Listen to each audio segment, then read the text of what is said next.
ശുദ്ധമായ സ്വർണ്ണ തിളക്കത്തിൽ ഇനി നിങ്ങളും പ്രക്ഷോഭിക്കട്ടെ. അഭിമാനത്തോടെ അണിയൂ Keerthi jewellers gold and silver, opposite Aswathi auditorium, first floor, തൈക്കാട്ടിൽ ബിൽഡിംഗ്, ചേലക്കര. തൊഴുപ്പാടം, ചങ്ങലപ്പാലം, മൂരിയൽപ്പടി പ്രദേശങ്ങളിൽ ജലക്ഷാമം രൂക്ഷമാകാൻ കാരണം കിണറുകളിലെ ജലലഭ്യത കുറവാണെന്ന് പമ്പിംഗ് ഓപ്പറേറ്റർ. ഇനി ആരോട് ദാഹജലത്തിനായി അപേക്ഷിക്കണമെന്നറിയാതെ പ്രദേശവാസികൾ.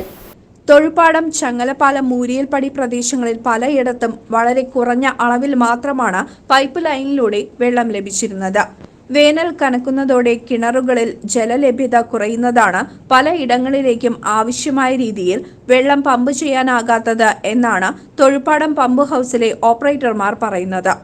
സമീപ പ്രദേശങ്ങളിൽ കൂടുതൽ അളവിൽ വെള്ളം ലഭിക്കുന്നുവെന്നും എന്നാൽ പമ്പ് ഹൗസിന് ചുറ്റുവട്ടത്തായി കുടിവെള്ളക്ഷാമം നേരിടുന്ന സാഹചര്യമാണ് ഉണ്ടായിരുന്നത്. പ്രദേശവാസികളുടെ നിരന്തരമായ പരാതിക്കൊടുവിൽ വാർത്ത റിപ്പോർട്ട് ചെയ്തതിന്റെ അടിസ്ഥാനത്തിലാണ് പമ്പ് ഹൗസിലെ ഓപ്പറേറ്റർമാരുടെ വിശദീകരണം തേടാനിടയായത്. കുടിവെള്ളത്തിനായി പണം നൽകി കാത്തിരിക്കുന്ന ജനങ്ങൾക്ക് നിരാശ മാത്രം സമ്മാനിച്ചുകൊണ്ടുള്ള ഇത്തരം ദുരാവസ്ഥയ്ക്ക് പരിഹാരം കണ്ടെത്തേണ്ടതിന്റെ ചുമതല ബന്ധപ്പെട്ട അധികാരികൾക്ക് തന്നെയാണെന്ന് ഓർമ്മപ്പെടുത്തുന്നു. CCV news, Panjal.